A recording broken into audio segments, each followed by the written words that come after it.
Saddleton, who manages the Parents Helpline. Gemma Bailey is director of NLP4Kids, a company that trains practitioners to work with children, parents and teachers in the area of mental health and well-being. Is this a growing issue as far as you're concerned, Gemma?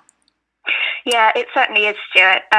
We see more and more cases these days of really family dynamics changing, and as a consequence of those changes in family dynamics, people not really knowing their place within that family and quite who it is who's taking the lead role in that family. And when that happens, this is when children start pushing against boundaries or perhaps seeking out boundaries that are not there, and then that manifests itself in this kind of violent behaviour.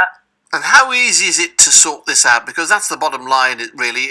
For parents who are going through it, listening to this, what can they do? How can they resolve it?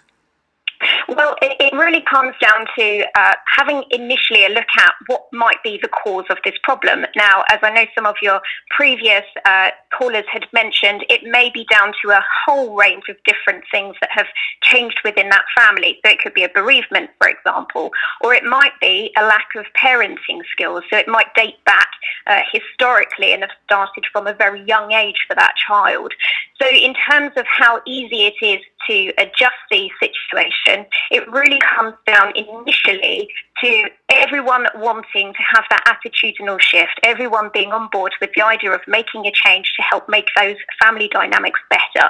And then from there, we can start looking at the nitty-gritty details around, well, what is it that's actually caused this problem in the first place, and what can we do to start resolving that? The important thing is for parents to come forward and talk about it, and you can understand in some instances they might be reluctant to do that, ashamed even that it's happening to them.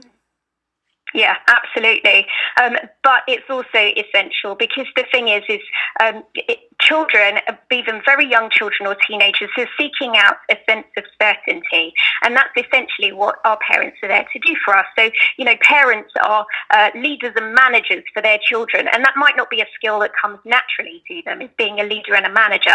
But that's what children need from them, so that they feel a sense of safety and security and certainty from being in that family unit. And it turns out that actually children who are disciplined feel more loved because they know that their parents care about them enough to want to put those boundaries in place and to be able to enforce them. So it's not an easy transition to make, but by initially at least having that shift in attitude and everyone being on board that we want to make these changes in our family so that we can have a more harmonious relationship is the most important step forward. Gemma, thank you. Gemma Bailey, BBC. That was very good. It was all right? Yeah. Okay. Yeah, awesome.